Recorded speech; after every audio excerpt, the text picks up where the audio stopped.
Nung ako po ay bata pa, kapag ka may mga palabas na horror, like yung mga Dracula, mga vampira, mga aswang, talaga naman po, medyo excited po na magtatalok pa ako ng kumot. Tingnan nyo, it's crazy. I will open the TV, di ba? Tapos, pag lumabas na rin yung mga multo, yung mga nakakatakot na palabas, magtatalok po ako ng kumot, di ba? Parang may thrill, parang may excitement. Pero meron pong isang pangyayari in the future na talagang nakakagimbal, na kung tutusin po, nakakatakot pong talaga. No? Dahil itong figure na ito, itong tao na ito, bukod sa ito ay sikat na sikat sa buong mundo during that time, siya po ay magkakaroon ng impact sa buhay ng bawat isa. At ang mga tao po ay hahanga sa kanya ng todo, since siya po ay matalino at nakapagbigay ng solusyon doon sa tanong na kung bakit milyong-milyong tao ang nawala. Nawala yung mga taong ito na tinatawag na mga Kristiyano. In a twinkling of an eye, nawala sila. Pero ang taong ito ay nagbigay ng solusyon, nagbigay ng answer, na-satisfy ang mga tao, at makikita po natin naging maganda ang pagtingin nila sa taong ito na tinignan nilang problem solver. Until itong taong ito, marami po siyang na-establish, marami siyang napagawa, marami siyang na-accomplish, no? At isa po rito yung naipatayo niya ang third temple ng mga Hudyo. Ibig sabihin ng mga Jews, ang mga Hudyo, na hindi basta-basta nagtitiwala kahit kanino, no? Especially sa panahon natin ngayon, ay nakuha nito ang simpatsya nila. Okay? At naging isa siyang popular public figure, at hindi lang po yun, especially sa politika, no? Napalakad niya ang lahat, na control niya ang lahat, no?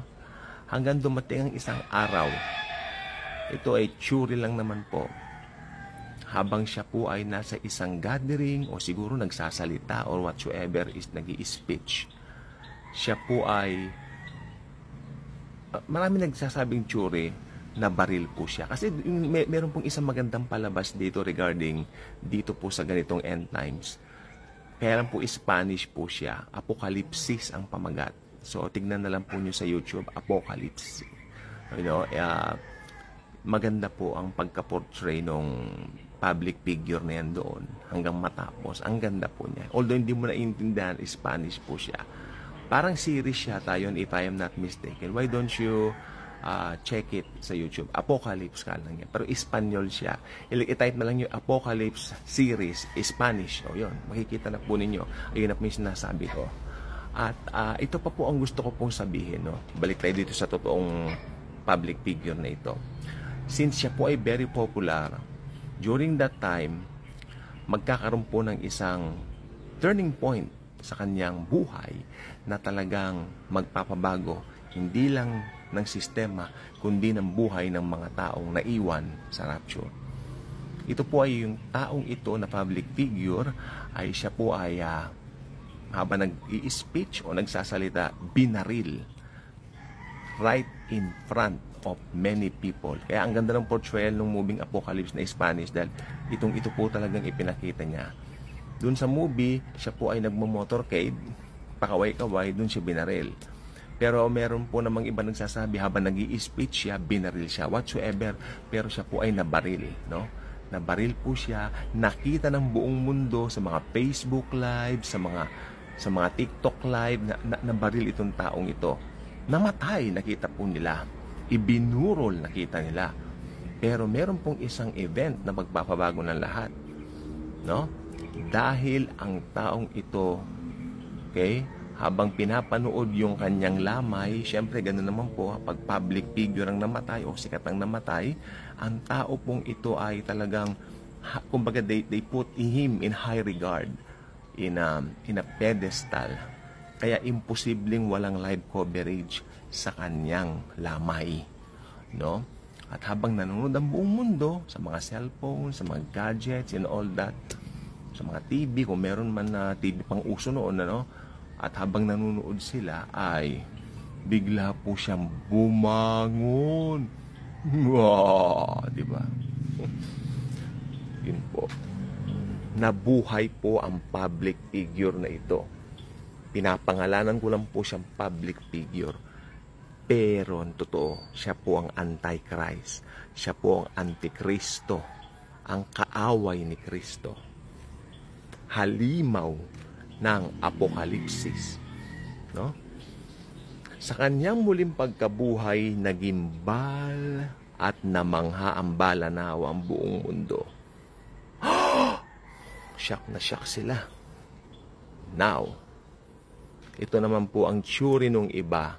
Pero yung iba hindi nag-agree na si Taning na raw po si Satanas na raw po ang magdwedwell doon sa, anong tawag dito, doon sa Antichrist. At patay na yung Antichrist, nasa Hades na yung kaluluwa. Pero may question kasi doon yung iba. Hindi ba mauunang itatapon yung Antichrist at saka yung false prophet sa impyerno? At si Satanas naman ay ikukulong ng 1,000 years sa abyss habang naghahari ang Panginoong Jesucristo rito kasama nating mga believers niya sa loob ng 1,000 years para sa millennial kingdom niya, millennial reign niya.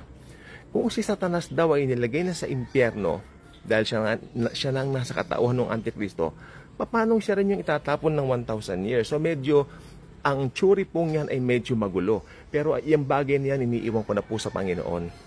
Pati ba naman yan, i-expressin ko pang sarili ko? No way. No way. Diba? Pero yung po ang nangyari sa Antichrist, nabuhay na magmuli at nagimbal ang mga tao. Nagimbal. Takot na takot sila. Pero ito po ang naging susi dito para yung Antikristo ay mag-require ng worship. Para sa Diyos? Hindi. Para sa ibang mga ribulto? No. Para po sa kaniyang sarili. Para sa kaniyang self. For himself. Worship me because I am God. Ayan ang kanyang sasabihin. Pero ang kagandahan naman po nito, meron po mga tao, ako naniniwala ako itong mga taong ito, na itong panahon ngayon church age, nakarinig sila tungkol kay Jesus, pero nireject nila yung mga truths tungkol kay Jesus. No? Kaya during that time, sa tribulation, meron silang knowledge kung sino yung taong yon. Hindi sila magpapatatak. Hindi sila sasamba sa kanya. Yes, hindi sila magpapatatak kasi ang halimaw na ito ay magre-require na lahat ng tao ay dapat matatakan ng 666 sa pamamagitan ng it will be planted sa katawan through microchips or something like mga ibang mga paraan ng modern gadgets, no? Para ikaw ay makontrol po niya. Pero ang karamihan po ay hindi magpapatatak. Karamihan na nakakaunawa. No? Pero mas marami rin yata magpapatatak eh. Hindi ko po sure. Pero mas marami yata magpapatatak. O yung ilan, kakusana, yung ilan hindi magpapatatak. No? Dahil gusto nilang makilala ang Panginoon. Huli na ba ang lahat for them? Hindi. Hindi pa naman po huli ang lahat for them. Kaya lang may cause. Because during the tribulation, in order for you to be saved, you have to put your trust in Jesus and magpapugot ka ng ulo. Dahil hindi na po effective noon yung panahon na parang sa church age meron tayo. Ano ibig sabihin hindi na effective ang blood of Christ? No. Ang blood of Christ walang tigil ang effect. Pero ang problema, tapos na yung dispensation ng grace. Hindi pinag-uusapan dito kung nagbago yung dispensation, hindi mo questionin yung blood of Christ. Of course, ang effect ng blood of Christ forever. Forever. Kaya nga po forever doon sa mga tumanggap sa Kanya. Forever doon sa mga tumanggap ng libreng alok. Ngayon, pag hindi ka tumanggap dahil may free will ka naman, natanggihan ng gospel, well, sad to say, hindi makikialam ang Diyos sa decision mo. Kaya sabi ko nga po, while there is yet time, pinakamagandang time, pinaka-the best na tayo na maligtas ay ngayon because ngayon through the blood of Christ. Pero pag dumating, inabutan ka ng tribulation at great tribulation, maliligtas ka sa pamamagitan ng pagpapapugot ng ulo. Dugo mo ang dadanak. Pero may effect pa bang blood of Christ? Yes. The fact na may chance ka pang maligtas, nandoon po yung tinatawag na epekto ng dugo ni Christ. Kabutihan ng Diyos. May grace pa rin po sa church age. Yun yung may paraan pa rin para maligtas ka. Kaya wag mo nang hintayin mangyari yun. Accept Jesus now and be saved. God bless.